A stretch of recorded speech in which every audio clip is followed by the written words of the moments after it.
Under the heavy fog of fear, whispers of hope and rebellion began to stir. Claire knew that, in the quiet corners of occupied France, the flames of resistance still burned. Paris, once vibrant and full of life, now lay under the shadow of occupation. The streets that once echoed with laughter and music were cloaked in silence, punctuated only by the heavy boots of German soldiers. In every city, in every shadow, there were men and women who refused to bow. They were the unseen, the unheard, the architects of defiance. Claire, a young woman with eyes full of fire, moved through the narrow alleys with the weight of a world on her shoulders. Every step was a reminder that freedom was not given. It was fought for, even in the smallest acts of courage. The underground network was fragile, a delicate web spun with trust and courage.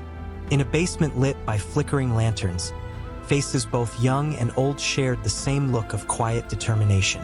Teachers, students, fathers and daughters, ordinary people bound by extraordinary resolve.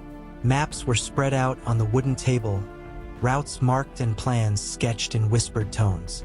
They spoke of sabotage and hope, of defiance against a powerful force that threatened to erase their identity. Under the cover of night, Claire and a small group moved like shadows through the city's darkened streets. The cold air bit at their skin as they passed soldiers and searchlights, their every breath shallow, every footstep measured.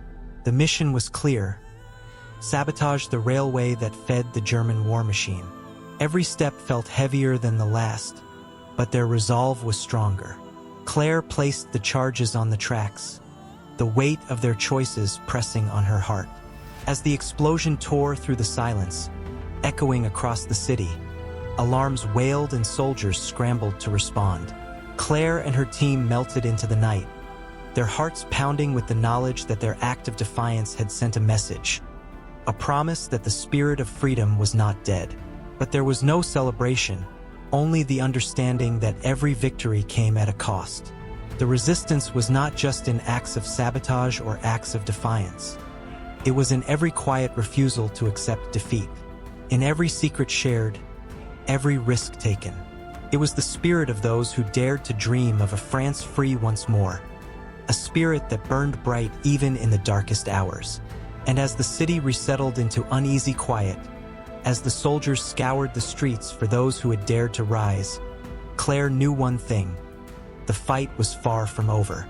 But with each act, each whispered promise, they were proving that even the smallest flame could ignite a revolution.